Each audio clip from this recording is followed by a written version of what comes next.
નમસ્કાર, તમે જોઈ રહ્યા છો TV13 ગુજરાતી ડિજિટલ. હું છું વિશ્વા. સ્વાગત છે મધ્યાહન સમાચારમાં. સંસદમાં આજે ઓપરેશન સિંદૂર પર 16 કલાકની વિશેષ ચર્ચા થશે. આવતીકાલે રાજ્યસભામાં પણ એ જ વિષય ગરમાશે. પીએમ મોદી, રાજનાથ સિંહ, અમિત શાહ અને એસ જયશંકર ચર્ચામાં લેશે ભાગ. વિપક્ષ ટ્રમ્પના સીઝ ફાયરના દાવા અને પહેલગામ આતંકી હુમલાના જવાબમાં ભારતની સૈન્ય કાર્યવાહી પર સરકારને ઘેરવા તૈયાર. હરિદ્વાર બાદ બારાબંકીના ઓસાનેશ્વર મહાદેવ મંદિરમાં વીજ કરંટથી નાસભાગ, 2ના મોત, 40 લોકો ઇજાગ્રસ્ત. તંત્રએ દાવો કર્યો કે વાનર વિસ્તાર પર કૂદતા દુર્ઘટના સર્જાઈ. યોગી સરકારે તાત્કાલિક રાહત અને સારવારના આપ્યા આદેશ. પીએમ મોદીનો તમિલનાડુ પ્રવાસનો બીજો દિવસ. 4,900 કરોડથી વધુના વિકાસ પ્રોજેક્ટ્સનું કર્યું ઉદ્ઘાટન. આજે થુથુકુડીમાં આધુનિક એરપોર્ટનું પણ કરશે ઉદ્ઘાટન. 5 વર્ષમાં રેલવે ભોજન પર 19,000થી વધુ ફરિયાદો બાબતે રેલવે મંત્રી શ્રી અશ્વિની વૈષ્ણવે આપ્યું નિવેદન.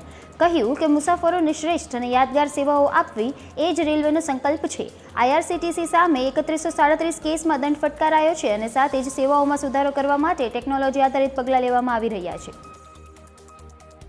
જર્મનીમાં ભારે વરસાદને પગલે સર્જાઈ મોટી ટ્રેન દુર્ઘટના. એક પેસેન્જર ટ્રેન ભારે વરસાદ અને તોફાનના કારણે પાટા પરથી ઉતરી ગઈ. ટ્રેનમાં 158 મુસાફરો હતા, જેમાંથી 3 લોકોના મોત થયા અને અનેક લોકો ઘાયલ થયા છે.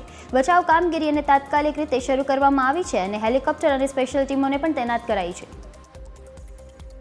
ગુજરાત સરકારે રોજિંદા કામના કલાકોના નિયમોમાં કર્યા ફેરફાર. શ્રમિકો પાસેથી 9ને બદલે 12 કલાક કામ લેવાની આપી છૂટ.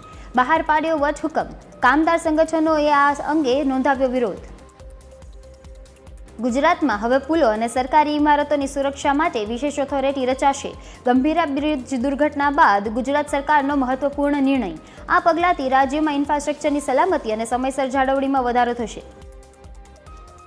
ઉત્તર ગુજરાત અને મધ્ય ગુજરાતમાં મેઘરાજાની ધમાકેદાર બેટિંગ. 10 ક્રોઈમાં સૌથી વધુ 10 ઇંચ વરસાદ, તો નડિયાદમાં 9 ઇંચ, મહેમદાબાદમાં 8.5 ઇંચ અને 12 તાલુકાઓમાં 3 ઇંચથી વધુ સુધીનો વરસાદ નોંધાયો. છેલ્લા 24 કલાકમાં રાજ્યમાં શ્રીકાર વરસાદ. ખેડાના નડિયાદમાં 11 ઇંચ વરસાદ ખાબક્યો, તો અમદાવાદમાં આજ સવારથી જ વરસાદી માહોલની જમાવટ. ઉત્તર અને મધ્ય ગુજરાતમાં પણ રેડ એલર્ટ જાહેર.